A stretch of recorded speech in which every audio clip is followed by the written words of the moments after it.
हाँ दी दी दी, मैं बहुत ज्यादा लेट हो रहा हूँ, आपसे बाद में बात करता हूँ। क्यों, कहाँ जा रहा है? हाँ दी, मैंने आपको बताया तो सही, मुझे एक्चुअली नॉर्थ अमेरिका के एक रेन फॉरेस्ट में फोटोग्राफर का असाइनमेंट मिला है। उसी सिलसिले में मुझे अर्जेंट जाना पड़ रहा है दी। आप प्लीज से क्यों क्या ये सब बाद में पूछना दी। क्या छुपा रहा है, जल्दी बता। अरे दी, मैं आपसे कुछ क्यों छिपाऊंगा दी, सच सबको पता चल जाएगा। बहुत दिनों से ये सच छिपा हुआ है, लेकिन सच को जहाँ पहुँचना है ना दी, वहाँ पहुँच के रहेगा। ये कौन सा सच, और कौन कहाँ पहुँचेगा?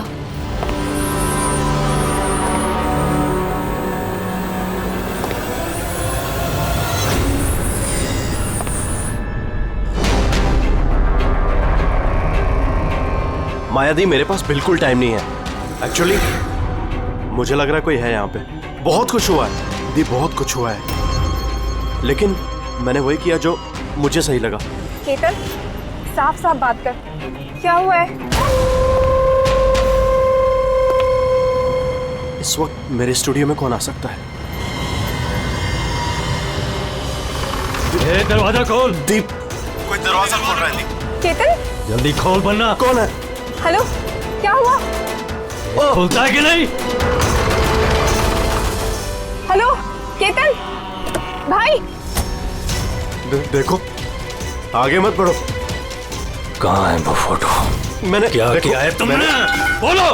केतन, केतन, बोल। मैंने कुछ नहीं किया। बोल दे, नहीं तो मरेगा तू। प्लीज आगे मत बढ़ो। फोटो कहाँ है? हेलो, जल्दी बोल दे, बता दे। बता दे, नहीं मैंने तो कुछ नहीं मरेगा किया। तू आज। देखो, मैंने कुछ नहीं किया। तो बैठेगा। आगे मत बढ़ो। बता।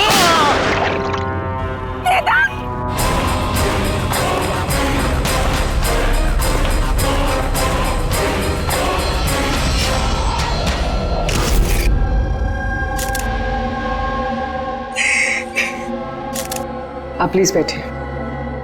समझ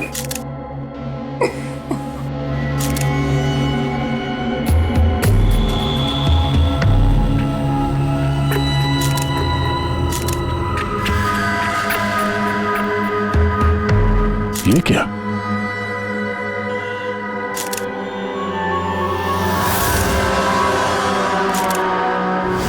ये किसी के जूतों से आया लगता है।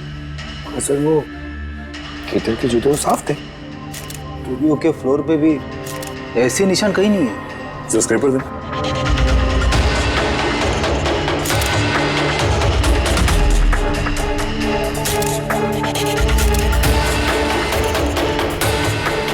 तो मिट्टी या कीचड़ तो नहीं लगता,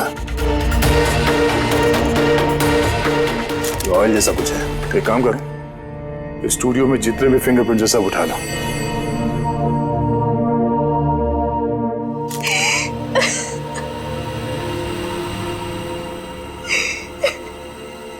हाँ जी, हम जानते हैं कि ये समय ठीक नहीं है पूछताछ करने के लिए, पर फिर भी आपको परेशान कर रहे हैं। जरा ठीक से याद करके बताइए, आपने ये पूरा हादसा फोन पे सुना था, तो केतन और उस दूसरे आदमी के बीच में क्या बात हुई थी? वो आते ही बुरे तरीके से केतन को मार रहा था। वो चीख रहा था, चिल्ला रहा था, चीजें इधर उधर टूटने की आवाजें आ रही थी। मैंने कुछ नहीं किया। देखो, आगे मत बढ़ो, मुझे कुछ नहीं मालूम ना। हाँ, वो कुछ फोटोज के बारे में बातें कर रहा था। सर, ये माया जो कह रही है कि केतन का खून उस वजह से हुआ है, एक एविडेंस की वजह से। एविडेंस क्या वो फोटोग्राफ था?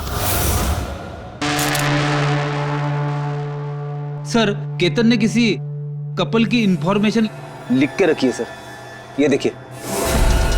कोई मनन और शामली है, जू से। सर ये देखिए, कैलेंडर पर 14 अप्रैल 2018 ये डेट मार्क की है, द एनिवर्सरी। अरे ये तो आज की डेट है। इसका मतलब है आज के दिन कुछ होने वाला था जिसके बारे में केतन जानता था। उसका मोबाइल फोन चेक करो, देखो आखिरी बार किससे बात हुई थी उसकी।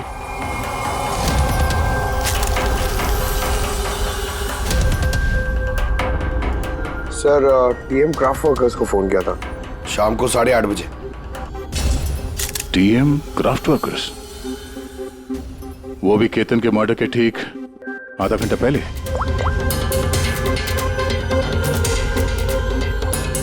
Hello, TM craft workers. जी बोलिए। हाँ, केतन ने आपको फोन किया था। किस लिए फोन किया था? आप कौन? मैं उसका दोस्त बोल रहा हूँ। हाँ, उनका फोन तो आया था।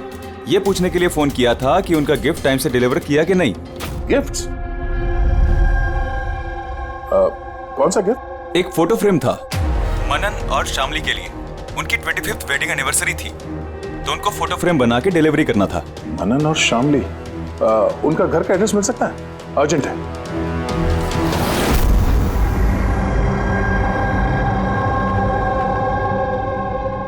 फोटो किसने भेजी? किसने भेजी? केतन? ये केतन कौन है? और इस तरह से हमारी फैमिली पिक्चर भेजने का क्या मतलब है? हाँ। कैसे जानता है वो हमारी फैमिली को? अरे किसी ने कोई मजाक किया होगा। ये मजाक नहीं है। आप कौन? सीआईडी। सीआईडी? केतन नाम का एक मशहूर फोटोग्राफर था, उसका खून हो गया इस फोटो की वजह से। पर सर, एक फोटोग्राफ के चक्कर में कोई किसी का मर्डर क्यों करेगा? लेकिन सर, हम तो किसी केतन को जानते भी नहीं। केतन को नहीं जानते तो फिर उसने आप लोगों की फोटो आप ही को क्यों भेजी? पता नहीं। पर हमने तो कभी ऐसी फोटो खिंचवाई भी नहीं है। और ना ही ऐसी दीवार हमारे घर पर है। सर, हमने तो कभी नहीं देखा। और देखिए ना सर, ये नकली फोटोग्राफ लग रहा है। आप खुद ही देखिए, इसमें दीदी है, जीजा जी है। सर, ये खाली कुर्सी रखने का क्या मतलब है इसका?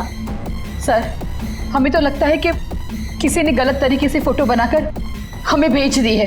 गलती से नहीं, जानबूझकर आया है आपके लिए ये। और वो भी अपनी जान कुर्बान करके। सर, किसी ने मनन की फैमिली को मर्डर के चक्कर में फंसाने की कोशिश की है। वैसे आप कौन? ये हमारे फैमिली फ्रेंड मिस्टर विक्रम। अच्छा, आपके फैमिली फ्रेंड। सर, इसमें ये मैसेज भी है। She is hiding, save her. शायद केतन आप लोगों से किसी को ढूंढने के लिए कह रहा है। ढूंढने के लिए?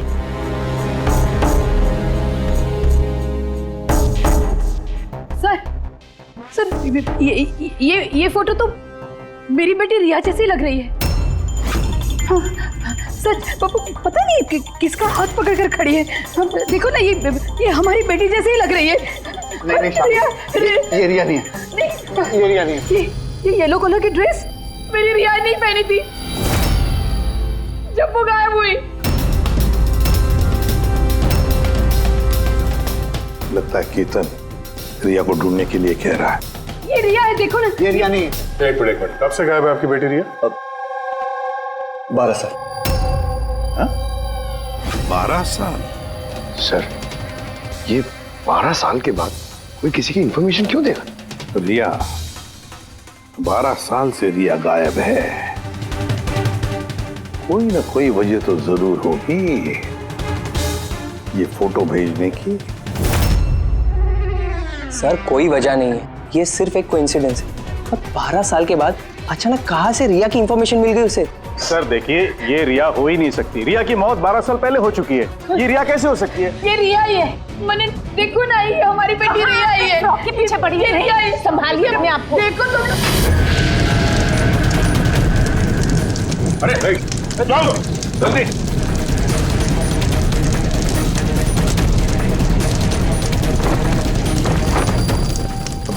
सर, ये फोटो तो जल गया, अब क्या करें? कोई बात नहीं, दूसरा मिल जाएगा। खुद भी काम करो, टीएम क्राफ्ट वर्क्स में जाके इसका दूसरा फोटो बनवा लो। और अगर उसके पास नहीं है तो केतन के कंप्यूटर में जरूर कुछ बैकअप होगा, वहां देख लेना। सर, मनन और शामली, आप केतन को जानते हैं या नहीं जानते, इससे हमें कोई फर्क नहीं पड़ता। लेकिन एक बात अच्छी तरह से याद रखना, केतन ने अपनी जान दी है आपकी मदद करने के लिए। वो आप लोगों से किसी को बचाने के लिए बोल रहा है। कोई छिपी हुई है, उसे ढूंढने के लिए बोल रहा है। और वो कौन है और कहां छुपी है वो तो हम ढूंढ ही लेंगे। एक बात अच्छी तरह से याद रखना, जितने भी लोग यहाँ पर हैं तुम से कोई भी ये शहर छोड़कर नहीं जाएगा जब तक हमारी तहकीकात पूरी नहीं होती। हमें तुम सब पर शक है, सब पर।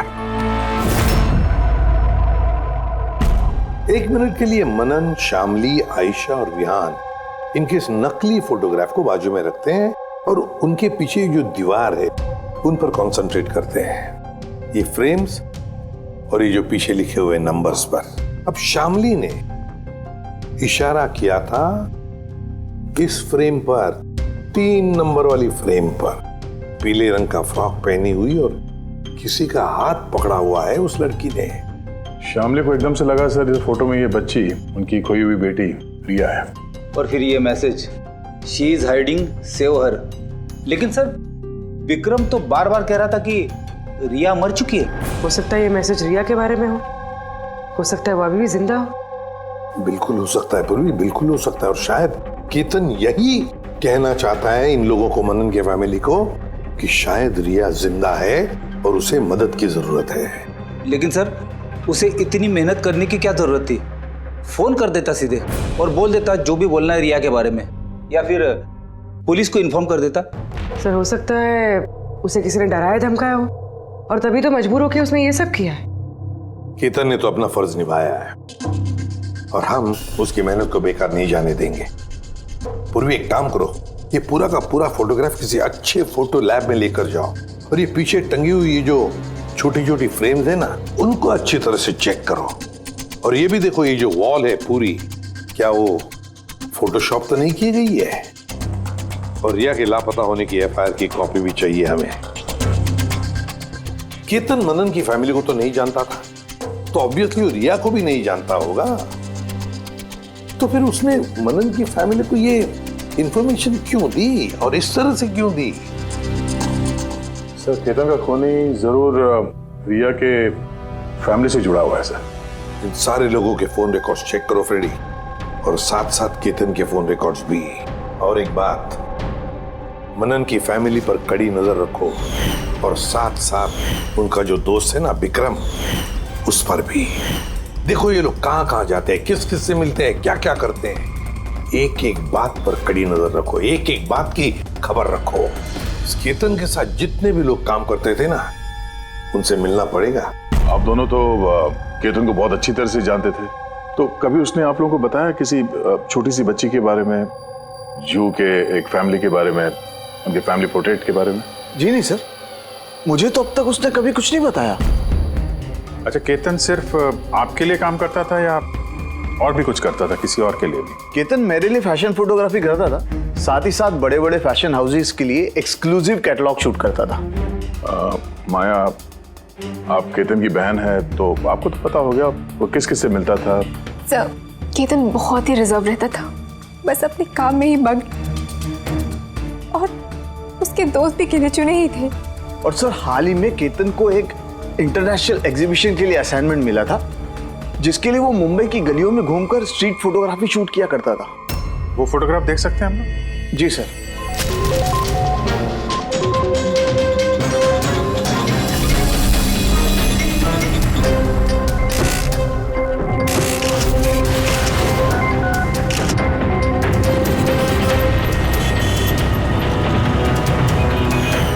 इतना अच्छा पोर्टफोलियो बनाया था सर, एग्जीबिशन में सबमिट ही नहीं किया।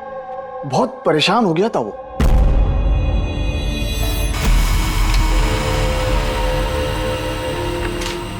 ये वॉल और उस पे लगे हुए सारे फोटोज एंड नंबर्स असली है। और बाकी सब? जिसने भी ये बनाया है उसने सिर्फ इस वॉल के ऊपर फैमिली वालों की फोटोज डाल दी है, इस खाली कुर्सी के साथ, ताकि ऐसा लगे कि फैमिली वालों ने इस वॉल के आगे बैठकर फोटो खिंचवाई। हाँ, लेकिन ये दीवार तो पक्का असली है। काफी एक्सपर्ट इंटीरियर डिजाइनिंग का काम लगता है। मैग्नेटिक वॉल है ये, आजकल बहुत कम जगहों पे देखने को मिलती है। Magnetic wall? हाँ, मैग्नेटिक वॉल बनाने के लिए वॉल को एक स्पेशल पेंट से पेंट किया जाता है, जिसके केमिकल कंपोजिशन में मैग्नेटिक एलिमेंट्स होते हैं, जो उस दीवार को मैग्नेटिक प्रॉपर्टीज दे देते हैं। यानी ये दीवार तो ऑलमोस्ट मैग्नेट जैसी है। एकदम सही। अब उस पे कोई भी मेटेलिक चीज बिना किसी हुक या कील के चिपका सकते हो या निकाल सकते हो। उसी तरह ये वॉल भी मैग्नेटिक वॉल है। Thank you. Thank you ma'am. Mumbai की गलियों में घूम घूम के फोटोग्राफी कर रहा था, जरूर वहीं पे इसे रिया के बारे में कोई ना कोई क्लू मिला होगा, वहीं किसी गलियों में।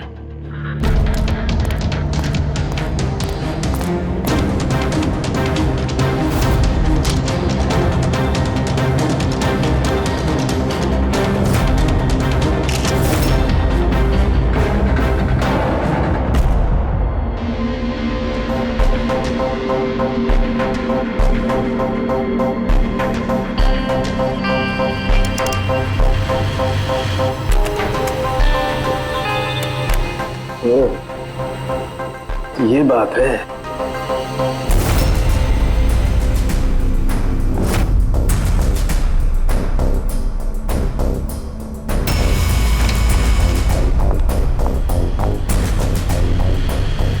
सर, ये देखिए।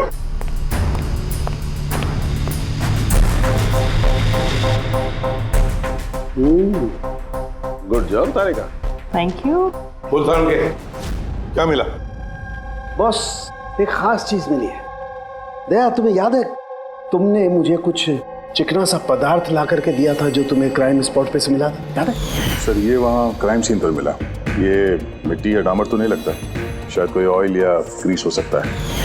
तुम बिल्कुल सही सोच रहे थे दया, वो ग्रीस ही है। बॉस, मुझे उस पदार्थ में ग्रीस के ट्रेसेस मिले और ये ग्रीस इतनी पुरानी है कि अब तो अपना केमिकल कंपोजिशन भी बदलने लगी। एक मिनट साहब, पुराने मतलब कितने पुराने? मतलब बॉस, जिस जगह से ये ग्रीस के डब्बे मिले हैं वो जगह काफी पहले बंद हो चुकी होगी। और सर, केतन के नाक के फ्लूइड्स में से मुझे ये एक्रिलिक, नायलॉन, पॉलिएस्टर, पॉलीप्रोपिलीन, इन सब चीज़ों की ट्रेसेस मिले और उसके लंग्स में भी ये सारी सेम चीज़ें मिली हैं, fabric fibres. Nylon, polyester, olefin, acrylic, क्या ये सब सारी चीजें तो फैब्रिक से जुड़ी हुई हैं? ये तो एक फोटोग्राफर था, इसका क्या संबंध इन सारी चीजों से? हाँ सर, जिस जगह पे ये रहता है इसके घर के आसपास कोई फैक्ट्री वगैरह भी नहीं है, तो फिर एक कपड़े के रेशे इसके लंग्स में कैसे घुस गए? हो सकता है ऐसी जगह पे आता जाता हूँ। हाँ बॉस, कोई फैक्ट्री, कारखाना, मिल।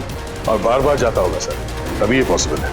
बार बार जाता होगा केतन ऐसी जगह पे, पर क्यों, किस लिए? सर, श्यामली डिप्रेशन में चली गई है, वो घर से बाहर ही नहीं निकलती।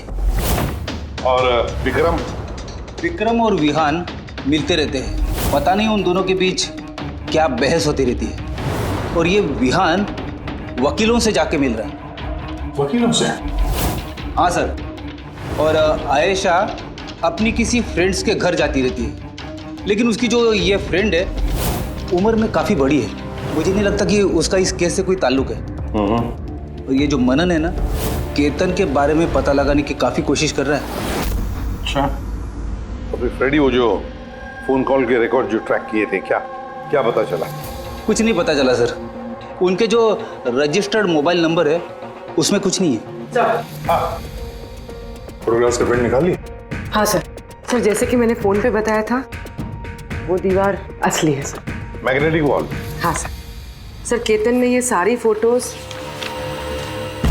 उस वॉल पे लगाकर वो फोटो ली है और फिर उस पर वो फैमिली वाली फोटो फोटोशॉप कर दी। सर, इस वॉल का पता लगाने में ज्यादा टाइम नहीं लगेगा, इंटीरियर डिजाइनर का काम है और ये वॉल पे मेटालिक डिजिट्स लगे हुए हैं। बस तो फिर ये सारे फोटोग्राफ्स आर्किटेक्ट्स और डिजाइनर्स के ऑफिसेज में भेज दो, पता चल जाएगा किसने ये मैग्नेटिक वॉल बनवा लिया था।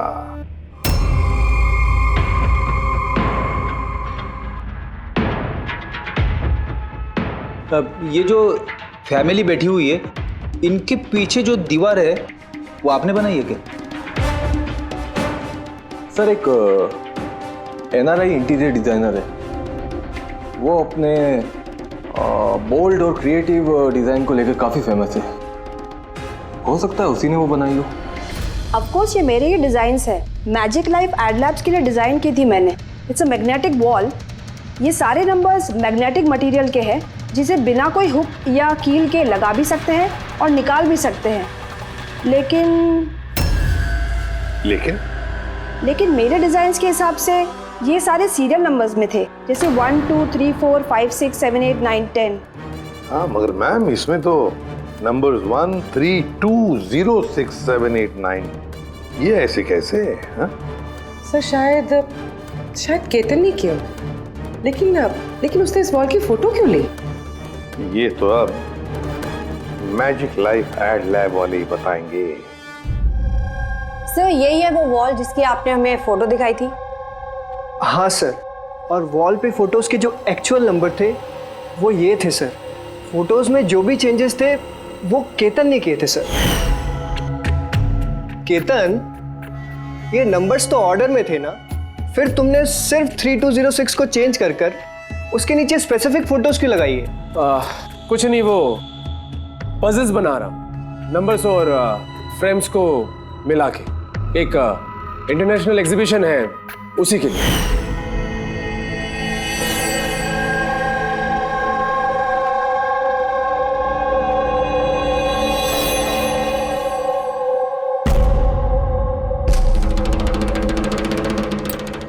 आप लोगों ने केतन को परमिशन कैसे दी है सब करने के लिए? दरअसल सर, केतन हमारे साथ पहले भी काम कर चुका है और वो एक इंटरनेशनल एग्जीबिशन के लिए कुछ फोटोज ले रहा था और इसलिए उसको ये वॉल की ज़रूरत थी, तो हमने उसे ये वॉल यूज़ करने दिया। यस सर, एंड कुछ पजल की बात कर रहा था, कुछ समझ में नहीं आ रहा था सर। पजल है?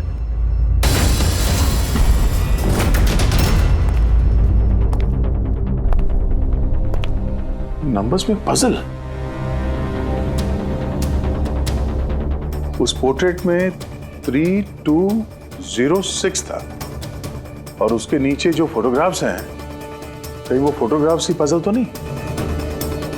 हो सकता है केतन हमें उन फोटोग्राफ्स के जरिए रिया की कहानी बताना चाहता हो।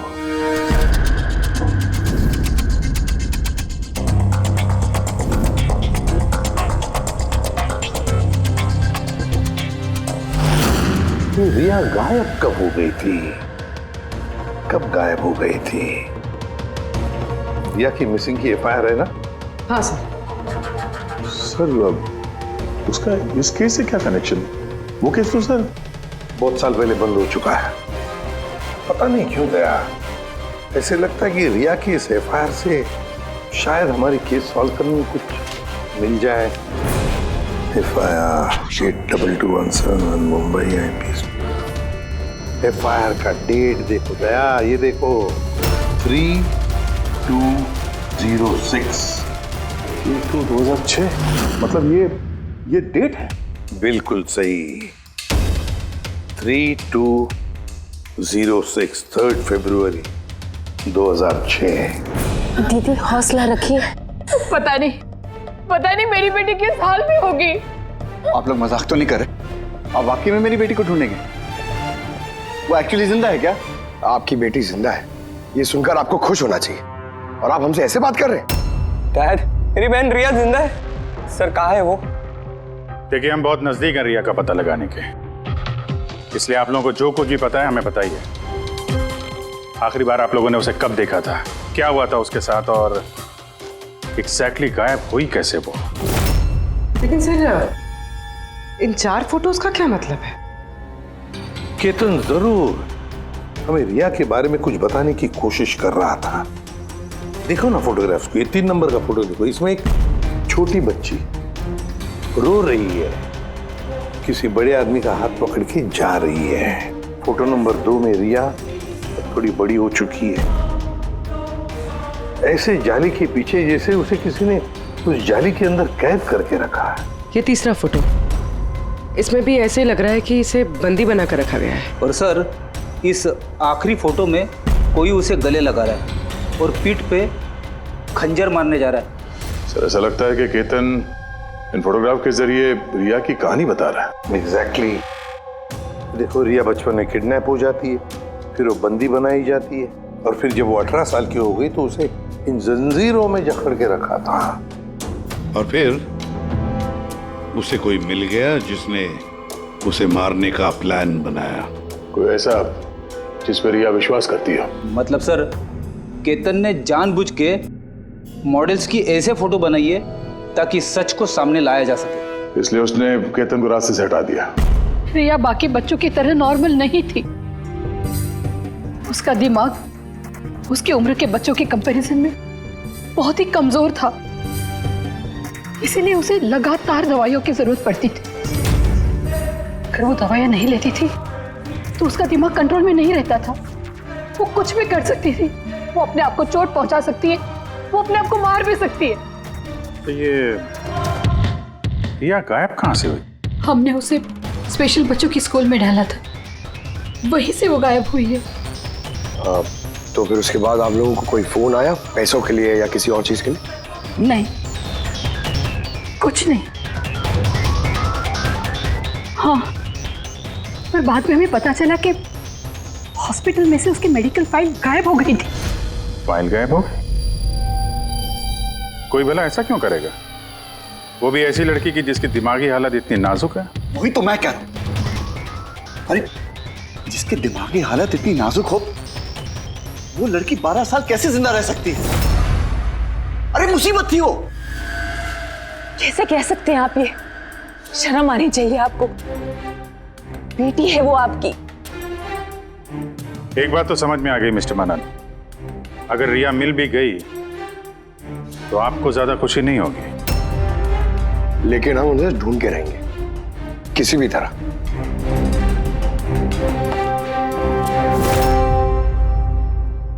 दया, इस फोटो को गौर से देखो।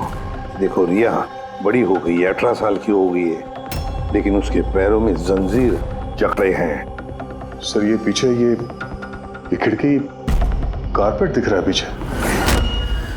याद है तारिका ने क्या बताया था? केतन के नाक के फ्लूइड्स में से मुझे ये एक्रिलिक, नायलॉन, पॉलिएस्टर, पॉलीप्रोपिलीन, इन सब चीजों की ट्रेसेस मिले। ये सारी चीजें फैब्रिक से जुड़ी हुई है, कारपेट से। ये केतन फोटोज के जरिए ये बताने की कोशिश कर रहा था कि ये रिया किसी पुरानी मिल या फैक्ट्री में है। सर चौथे फोटो में ऑयल कैन और खाली बक्से। और वो केतन के स्टूडियो में हमें ग्रीस के धब्बे भी तो मिले थे। तो शायद खूनी केतन के स्टूडियो में वहीं से जा रहा था जहां रिया कैद है। तीसरी फोटो में वो कारपेट वाली गली और चौथे में वो फैक्ट्री। सर ये दोनों जगह आसपास होगी। पहले ये पता लगाना पड़ेगा कि कारपेट वाली गली के आसपास कोई बंद पड़ी हुई पुरानी फैक्ट्री है क्या? जो भी करना है जल्दी करना पड़ेगा बॉस, क्योंकि हमारे मनन के घर जाने के बाद खूनी खुद सामने नहीं आएगा। शायद किसी से वो काम करवाएगा।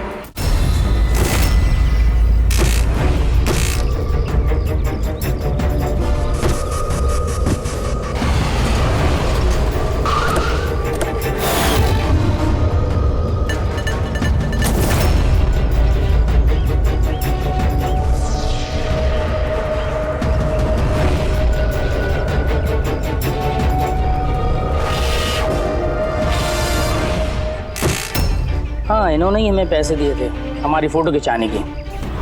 2 दिन के लिए आए थे, तीसरे दिन भी दिखे थे, लेकिन वो शायद किसी का पीछा कर रहा था।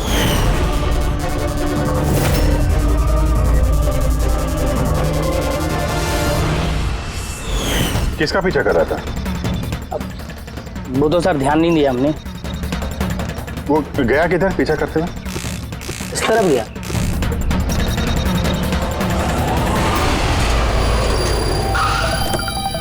हाँ, पहुंच गया हूं मैं, फिक्र मत करो, जिंदा नहीं बचेगी वो।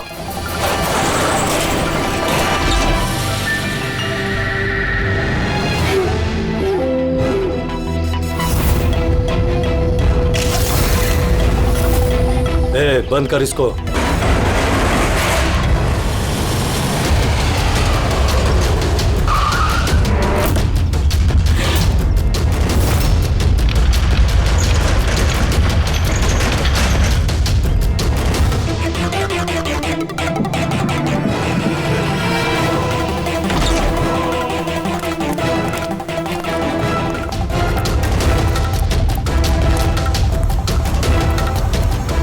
मजबूरी है, बच्ची को खत्म करना पड़ेगा। बच्ची की बॉडी को ठिकाने लगाने के बाद इस सारी जगह को आग से खत्म कर दो, ताकि किसी के हाथ में कोई सबूत ना जाए।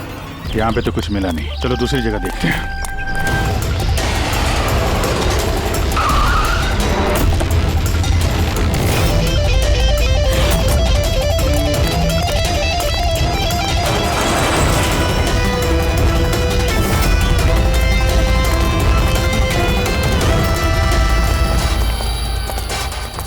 रिया, रिया, तुम्हारे मम्मी पापा के पास ले जाने आए। चलो। रुक जाओ।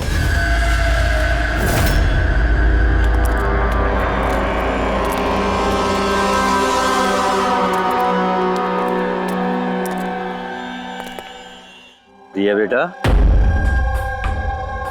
आजा आजा बेटा, आजा आजा आजा आजा आजा आजा आजा। रिया, रिया, रिया, आजा आजा आजा। रिया बेटा, ये अंकल के साथ जाएगी। ये बच्ची तुम लोगों के साथ नहीं जाएगी, कोशिश करके देख लो। ये ठीक कह रहा फ्रेडी। ये लड़की हम लोगों को अपना दुश्मन समझ रही है और इसे अपना दोस्त, क्योंकि ये इन लोगों को रोज देखती है। ये बिल्कुल ठीक कह रहा है, और इस मासूम बच्ची को तो ये भी पता नहीं है कि ये आज मरने वाली है।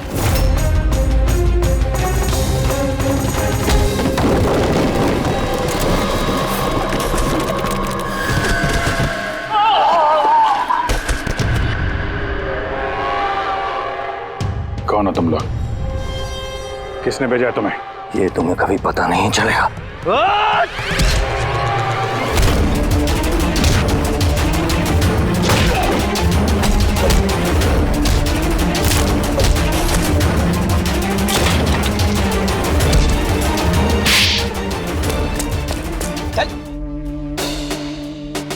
ये तो गया। किसने भेजा तुम लोगों को? हैं? साहब, मुझे कुछ नहीं मालूम था, सब कुछ इसी को मालूम है। जिसको पता था वो तो मर गया। अब कैसे पता चलेगा सर किसने भेजा था इन्हें? रिया तो बेचारी इतनी डरी हुई है, कुछ बोल भी नहीं सकती। रिया बोल नहीं सकती, मगर पहचान तो सकती है। मतलब रिया ने इस खूनी को पहचाना। क्यों? क्योंकि उसे हर रोज मिलती थी, उसे हमेशा देखती थी, उसे लगता था कि ये उसका अपना कोई है, और इसीलिए उसके साथ जाने के लिए राजी हो गई। तो फिर रिया उसे भी पहचान लेगी जिसने 12 सालों से इसको यहाँ पे कैद करके रखा है, जो उससे हर रोज बात करता है और जिसने इसे मारने के लिए इन लोगों को यहाँ पे भेजा था। अब रिया बताएगी ये असली गुनहगार कौन है। रिया, जाओ रिया। अच्छा मेरी बच्ची, आ बेटा।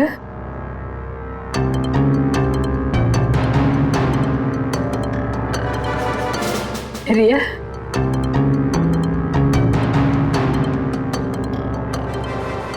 आजा मेरी बच्ची, अपनी माँ के पास आजा बेटा। आ बेटा, आ बेटा, आजा आजा मेरी बच्ची, आजा बेटा। रिया,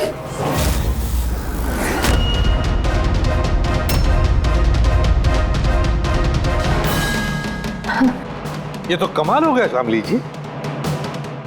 आपकी बेटी 12 साल के बाद आपसे मिलती है, लेकिन आपके पास नहीं आती, अपने मौसी के गले लग जाती है। ये कैसे? वो तो माँ की जैसी हूँ ना मैं इसकी, बहुत प्यार करती है ये मुझसे, इसीलिए। अरे वाह मौसी जी, आपसे इतना प्यार कि रिया अपनी माँ को पहचान नहीं पाई और आप ही के गले लग गई। क्यों? और जानती है क्यों? क्योंकि पिछले 12 साल से सिर्फ एक ही शख्स है जो रिया से मिल रहा था, बातें कर रहा था, जिसे रिया अपना समझती थी। ये क्या बकवास कर रहे हैं? मैं क्यों मिलूंगी इससे? मैं नहीं मिली इससे।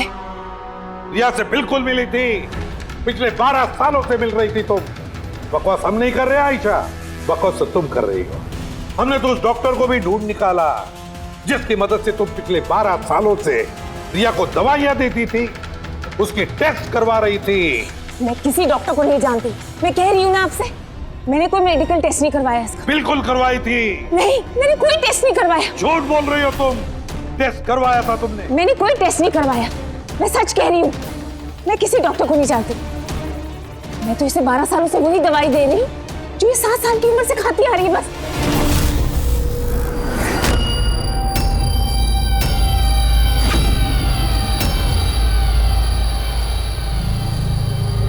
फंस गई ना? क्या? इस आदमी को आपने भेजा था रिया को मारने के लिए। उसके मोबाइल में हमें उसका नंबर मिला जो इत्तेफाक से आपकी दोस्त है, जिससे आप अक्सर मिलती हैं।